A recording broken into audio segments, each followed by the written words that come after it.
किस चुनाव प्रणाली से वो जीत कर यहां आए थे और यूपीए की सरकार में, संसद में सरकार चला रहे थे 10 वर्षों तक? इसी ईवीएम प्रणाली से, इसी ईवीएम प्रणाली से। आप अगर 10 साल तक सरकार चला लिए, आपको अगर 10 साल तक बिहार देश की जनता ने आपको अगर सत्ता में बैठा दिया तो ईवीएम ठीक है, और लगातार प्रयास करने के बाद भी आपको जनता स्वीकार नहीं कर रही है तो ईवीएम गलत है। और आज हमारे देश की चुनाव प्रणाली की चर्चा पूरे विश्व में होती है कि पूरी निष्पक्षता के साथ इस देश में चुनाव होता है, लेकिन फिर भी चुनाव प्रक्रिया में कोई और भी कितनों अच्छा से अच्छा हो, उसमें कोई ना कोई सुधार की गुंजाइश होती है। और इसलिए हम लोग इस चुनाव सुधार पर चर्चा कर रहे हैं। हम सब लोग यह उम्मीद कर रहे थे कि विपक्ष की तरफ से यह आएगा कि अभी जो वर्तमान चुनाव प्रणाली है उसमें क्या सुधार की गुंजाइश है और क्या बेहतर बनाया जा सकता है। तो यह चर्चा उस पर सीमित होनी चाहिए थी। लेकिन हम सुन रहे थे कांग्रेस पार्टी के हमारे साथी मनीष तिवारी जी का भाषण। मनीष तिवारी जी,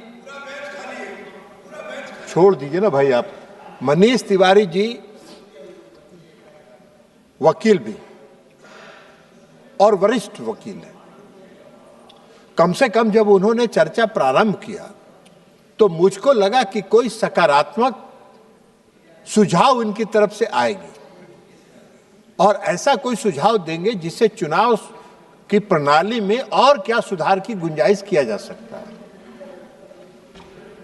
लेकिन उनका भाषण जब हमने सुना तो मुझको आश्चर्य हुआ कि एक वरिष्ठ अधिवक्ता होते हुए भी जिन सवालों को उन्होंने उठाया उस सवाल का इस सदन से कोई लेना देना नहीं है। उन्होंने चर्चा प्रारंभ किया चुनाव आयोग पर। महोदय, आप सबको मालूम है, हम सबको मालूम है कि चुनाव आयोग एक संवैधानिक संस्था है और संवैधानिक संस्थाओं के कार्यकलाप पर हम यहां चर्चा नहीं कर सकते हैं। लेकिन फिर भी वो चुनाव आयोग के कार्यकलाप पर चर्चा कर रहे थे, अब उस पर प्रवचन दे रहे थे। अभी नहीं है, चले गए। लेकिन हम समझते हैं, मैंने हमको आश्चर्य हुआ इस बात से कि मनीष जी जैसा विद्वान आदमी, पढ़ा लिखा आदमी, जिसको संविधान का पता है, वो भी चर्चा कर रहे हैं। तो इसलिए उन्होंने चुनाव आयोग के सवाल पर चर्चा किया जिसका यहां कोई गुंजाइश नहीं है। हाँ, उन्होंने कहा कि चुनाव आयोग को प्रभावित किया जाता है। चुनाव आयोग को हम लोग प्रभावित नहीं करते हैं। इस देश के प्रधानमंत्री आदरणीय नरेंद्र मोदी जी की सरकार कभी किसी संवैधानिक संस्थाओं के कार्यकलाप में कोई हस्तक्षेप नहीं करती है। आप करते थे। अरे वाह भाई वाह, आप कुछ बता दें। आप जिसके साथ गलमहियां लगाए हुए हैं, गिल साहब उदाहरण है इस देश में। गिल साहब मुख्य चुनाव आयुक्त थे और मुख्य चुनाव आयुक्त से हटते राज्यसभा में पहुंच गए और कांग्रेस सरकार में मंत्री बन गए। और आप कह रहे हैं प्रभावित करते हैं। कोई उदाहरण है क्या?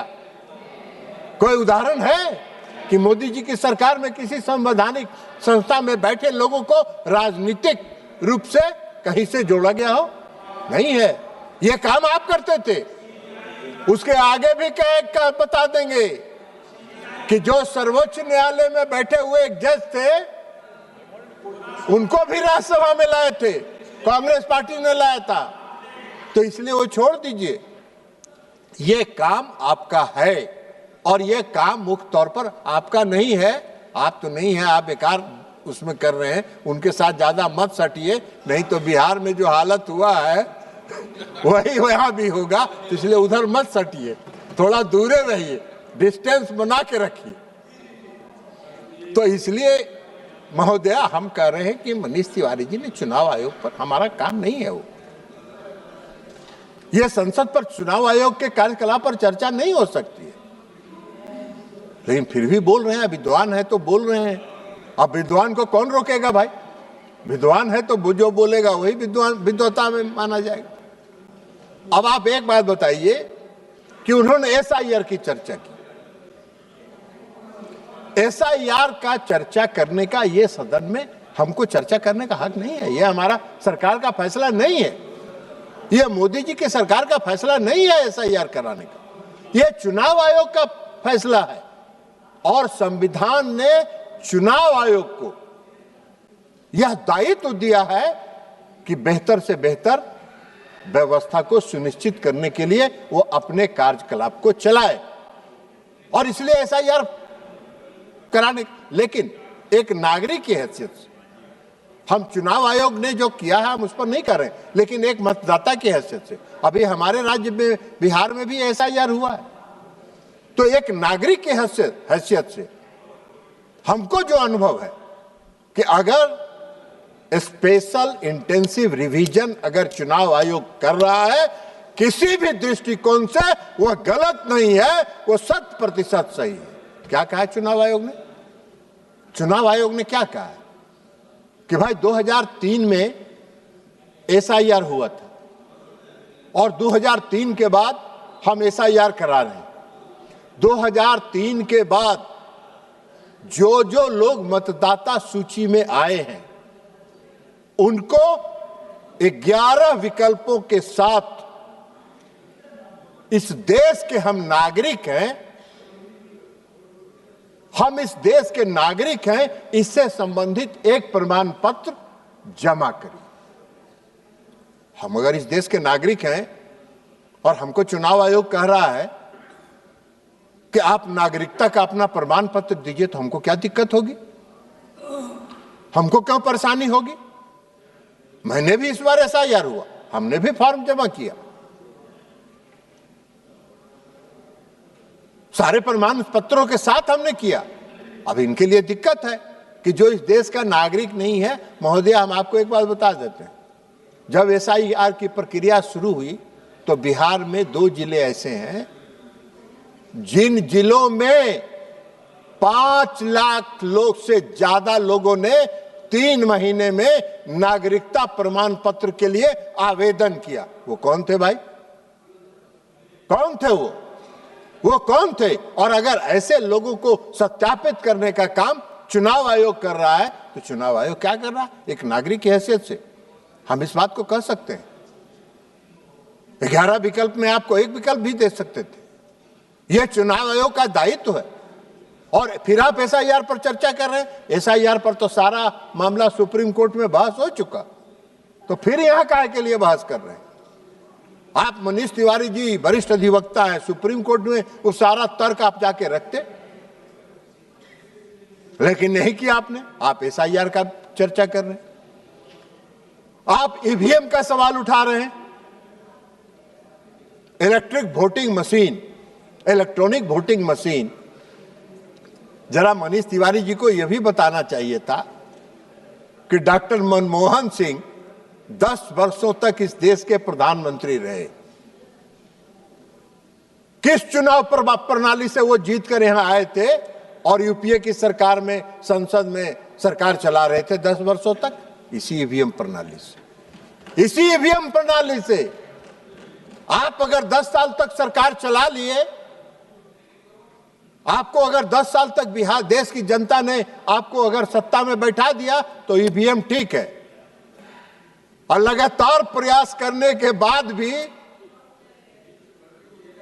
आपको जनता स्वीकार नहीं कर रही है तो ईवीएम गलत है। अरे आप ईवीएम के बजाय आप बूथ लूटने का उपाय चाहते हैं। बैलेट जो था वो बूथ लूटने का हथकंडा था, जिसको चुनाव आयोग ने और इस देश की चुनाव प्रणाली से हटा दिया गया और यह एक सही निर्णय था निष्पक्ष चुनाव कराने की दिशा में। आप ईवीएम पर सवाल उठाते हैं, आप पश्चिम बंगाल जीत जाते हैं तो ईवीएम सही है, आप हिमाचल में जीत जाते हैं तो ईवीएम सही है, आप कर्नाटक जीत जाते हैं तो ईवीएम सही है, आप तेलंगाना जीत जाते हैं तो ईवीएम सही है, जैसे ही आप महाराष्ट्र हारते हैं ईवीएम गलत हो गया, जैसे ही आप हरियाणा हारते हैं ईवीएम गलत हो गया, आप बिहार हारते हैं ईवीएम गलत हो गया। कौन सा मापदंड चलाते हैं? आपका यही दोहरा चरित्र जो है इस देश के लोग पहचानते हैं और आपके दोहरा चरित्र जो है उस पर कभी देश के लोग भरोसा नहीं करते। यही कारण है। अब मनीष तिवारी जी बोल रहे थे एसआईआर पर। मनीष तिवारी जी तो विद्वान वकील है, संविधान की धारा 326 पढ़ा होगा उन्होंने। अभी ये कल्याण बनर्जी साहब चले गए, 327 संविधान का 327 पढ़ रहे थे, 326 पढ़े ही नहीं।